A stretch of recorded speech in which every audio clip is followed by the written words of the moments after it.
Comme on dit à Kin, enfant, tire-toi. Tu dois savoir que Dieu ne t'a pas introduit sur la terre pour rien. Dieu a une destinée pour toi. La consécration, c'est une des conditions pour nous avant de voir la gloire de Dieu.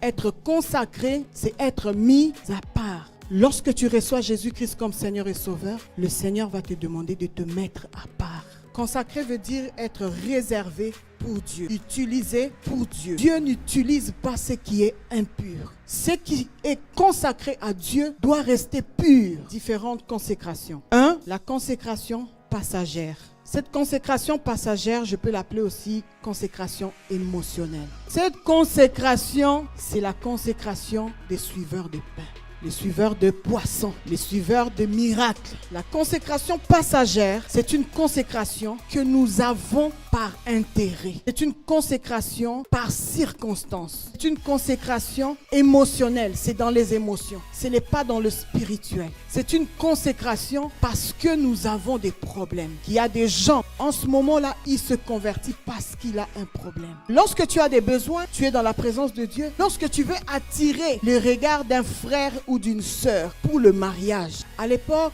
un serviteur de Dieu dans l'église où on était, c'était un homme qui avait beaucoup d'argent. Lorsqu'il n'était pas marié, notre regroupement était rempli à craquer.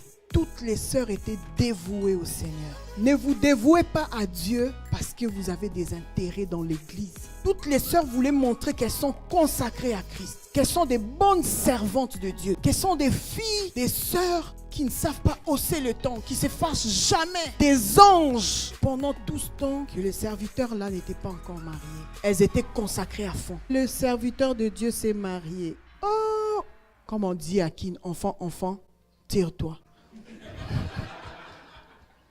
Toutes les sœurs parties, consécration par émotion. C'est une consécration de semblant. Plusieurs dans les églises font semblant d'être corrects. Dès que les pasteurs commencent à matraquer sur des choses qu'ils ne veulent pas qu'on touche dans la prédication, des choses qu'ils vivent, ils se retirent. Je prie le Seigneur que tu ne sois pas ce chrétien-là. Le consacré émotionnel change dès qu'il a un petit soulagement. Pourquoi tu te disais chrétien? Parce que tu n'étais pas encore marié, parce que tu n'étais pas encore guéri, c'est parce que tu n'avais pas encore fini l'école. C'était pourquoi. Deuxième point, consacré permanent.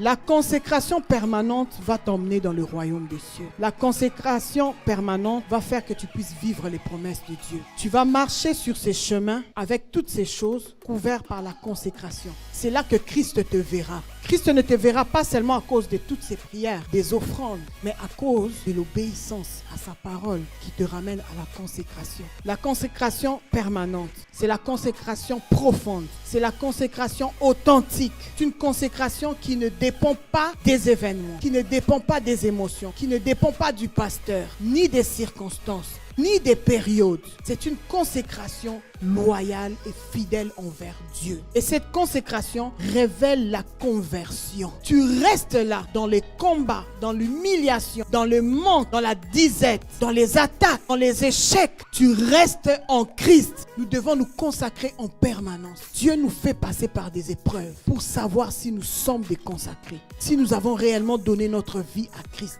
si nous sommes là pour le matériel ou non. Cette consécration, c'est pour les gens qui sont entrés dans la dispensation spirituelle, qui cherchent Dieu à cause du royaume de Dieu, qui cherchent Dieu à cause des choses spirituelles, qui ne cherchent pas Dieu pour des choses éphémères. Il y a des niveaux de consécration. Et lorsqu'on grandit dans la consécration, on reste fidèle à Dieu. Même là où les hommes ne nous voient pas, Dieu nous voit.